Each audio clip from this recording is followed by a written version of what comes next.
Hello and welcome to our screencast temperature compensation of load cells without external compensation resistor.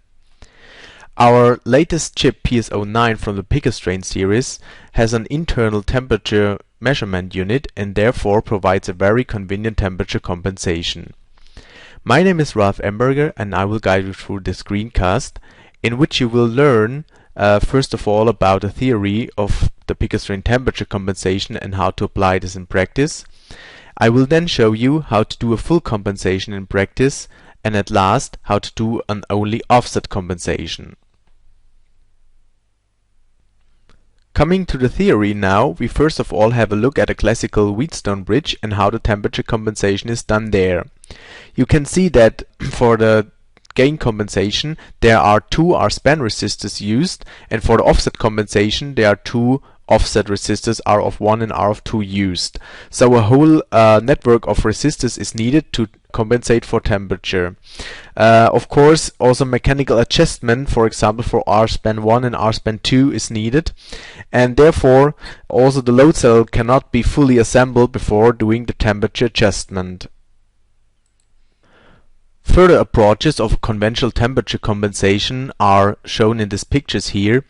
First of all, you can combine with the AD converter microprocessor, which has an external temperature sensor, for example an NTC sensor, and therefore obtain the temperature within the microprocessor and also do the compensation within the microprocessor.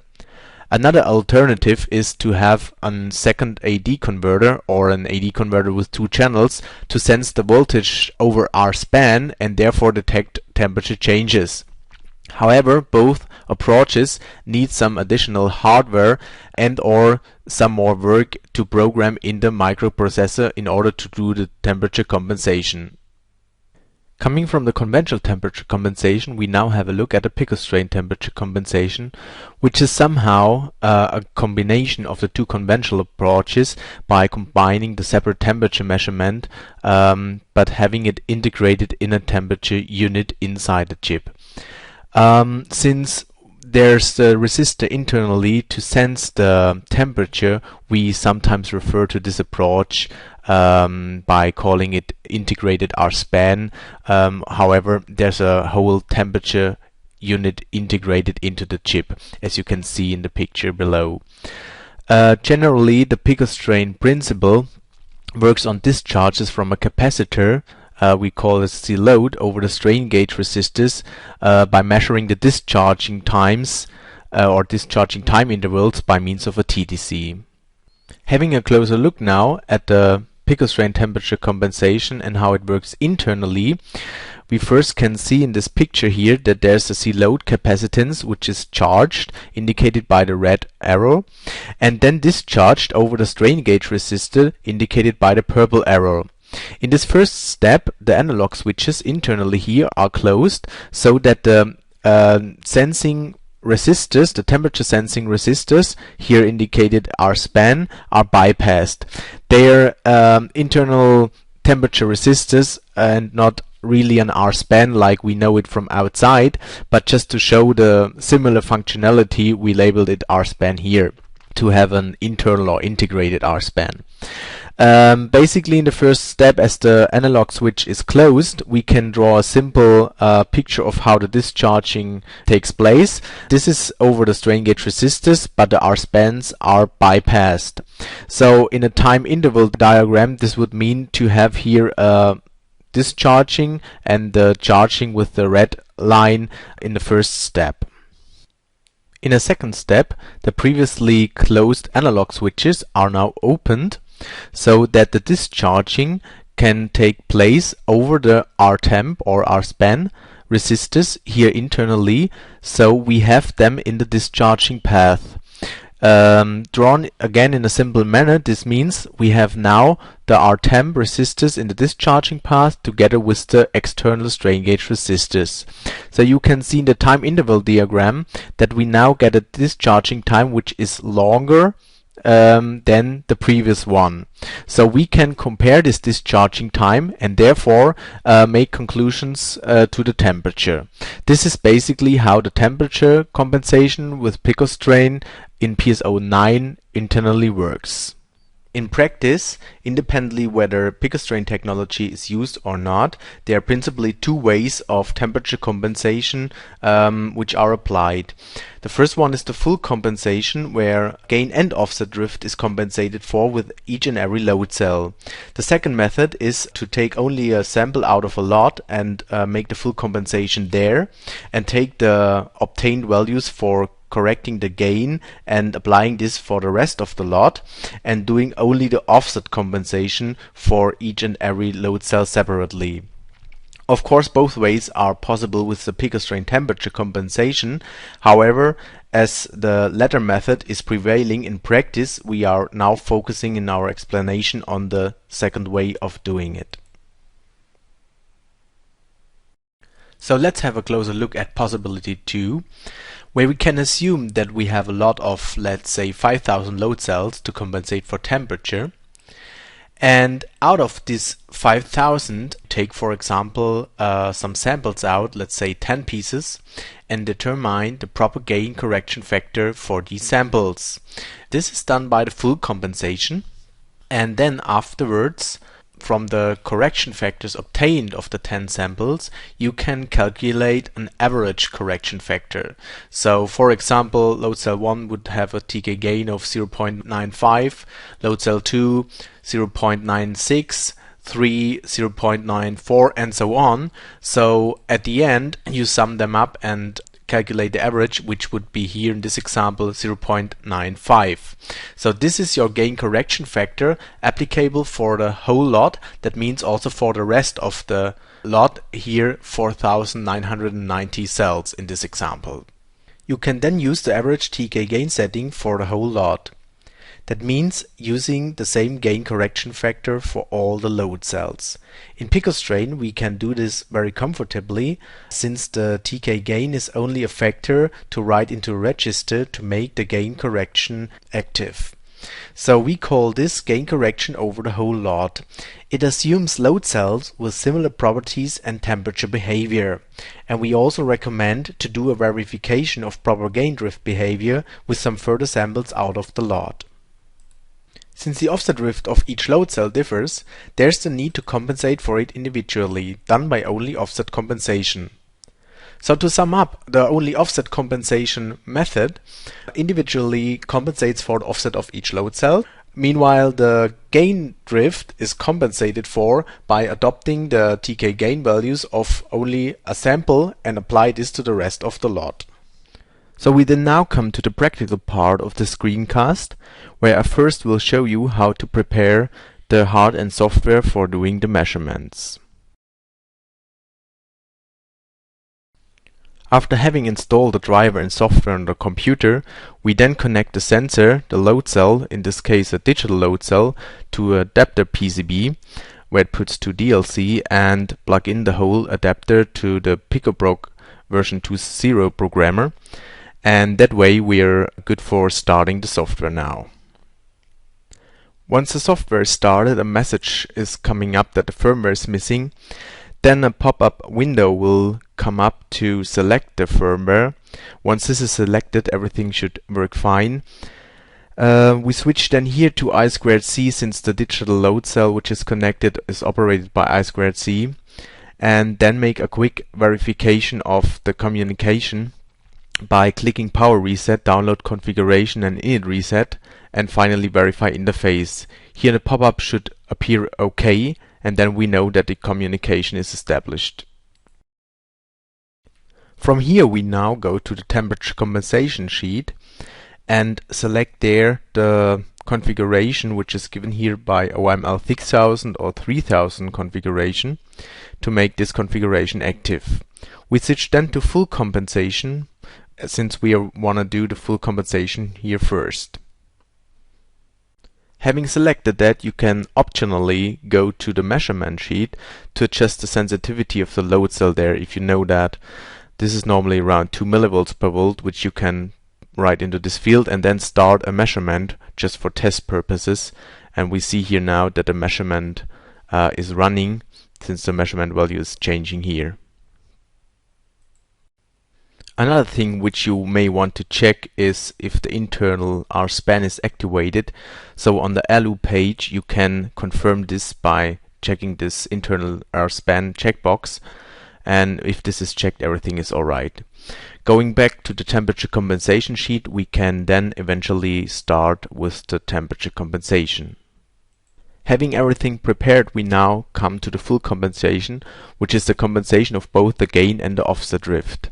For this purpose, please put the electronics and the load cell inside a temperature drift chamber and then set first the lower temperature, for example 10 degrees Celsius, and wait a settling time of at least 1.5 hours. This is to make sure that everything inside a temperature drift chamber has the same temperature. Once the settling time of 1.5 hours has passed, we can then start a measurement by first writing in here the proper temperature to this field. It should be the real temperature indicated by a temperature drift chamber or the sensor of it, not a nominal temperature. And then by clicking the button Start Measurement, the first measurements are performed. That means the first 4 lines of the blue fields are automatically filled. And then you will be asked to apply load to the load cell, where we recommend to put on at least half maximum load. However, this can be adjusted by this threshold field here. And once the message is coming up, like now, then you put on the load and the last measurement will be taken. Once the last measurement is taken, there's another pop-up message confirming that it was performed, and that's it for the lower temperature measurement. Having the measurements performed at a lower temperature, you can then set the higher temperature in the temperature drift chamber, for example to 40 degrees Celsius, and wait again the settling time of at least 1.5 hours. After waiting the settling time for the higher temperature, we fill again in this field here the temperature indicated by the temperature drift chamber or temperature sensor, and start then the measurement by clicking the button Start Measurement. The measurements are then taken automatically and filled in the first 4 lines as it was in the lower temperature. We then get the indication to apply load to the scale, and we will do that to make the final gain compensation measurement. Once this is done, a pop-up window will come up to indicate that the procedure was terminated successfully. We then get finally in the field here below the final TK gain and TK offset values. So this is basically what is needed for obtaining the TK gain and TK offset values. You now can additionally store them to the EEPROM by pressing this button and then say overriding the cells, so the proper factors will directly be stored in the PS09 itself. If the full compensation was applied to obtain the TK gain values to do later an only offset compensation, like explained formally in the theory, then you also need to write down 2 more values. This is the TK gain value itself up here in this field, and also the TK ref value. You should just write them down so you can later calculate an average TK gain and average TK ref, and I will show you in the next section of only offset compensation how to use them then. You just learned now how to do the full compensation of load cells with the picostrain method practically. Of course you can apply this full compensation to each and every load cell individually, but if you recall the theory formally explained, then you know that you can also take a sample out of a load cell lot, make the gain compensation the way I proposed it here, and then take an average TK gain to make the rest of the load cell compensation by only offset compensation. So this is the way we want to do it now, taking this average TK gain value and then doing the offset compensation practically.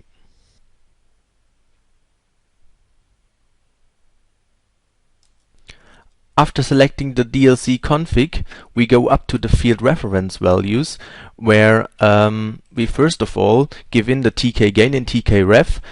You may remember that I ask you formally to write them down, and what you do is first calculating an average TK gain and TK ref out of the samples you have taken. Let me show you this on a separate slide. You may remember that at the end of the full compensation procedure, I asked you to write down two values in the reference values field, which was TK gain and TK ref. So doing this for the samples of a load cell lot, we can obtain, for example, 10 values for TK gain and also for TK ref. So having those in a table written down, you can then calculate the average TK gain and the average TK ref. And these two values are needed then to be filled in the new reference value field in the software here. So I'm filling in the corresponding values into the fields now before starting the measurement of only offset compensation.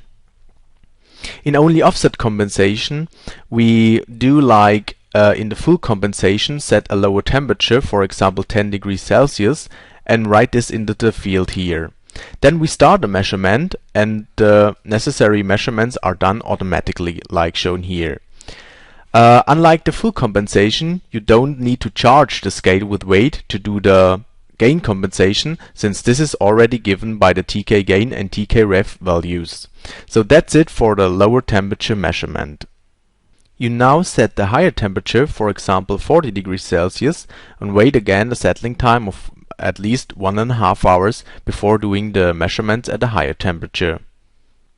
Once the settling time has passed, we then write the higher temperature to this field here, for example 40 degrees or 40.3 degrees indicated by the temperature drift chamber, and start then the measurement. These are taken again automatically by the software, and once the 4 measurement lines are filled with values, we then get the new TK gain, TK offset values calculated. So these are the final results, and you can of course store them into the eSquarePrompt by clicking this button again. So overall, this is all that is needed for the procedure of an only offset compensation. So that's it from my side, explaining the temperature compensation with an internal temperature measurement unit of PS09 to you. Thank you for watching, and please keep in mind that we have another screencast about temperature compensation, which is explaining the method for compensating with an external Rspan, which can be done with PS09 and PS081. So you can download this screencast along with a lot of other information in our download section, which you see the link here given, and some general information is also available in the products picker strain section. So please have a look there, and thank you for watching.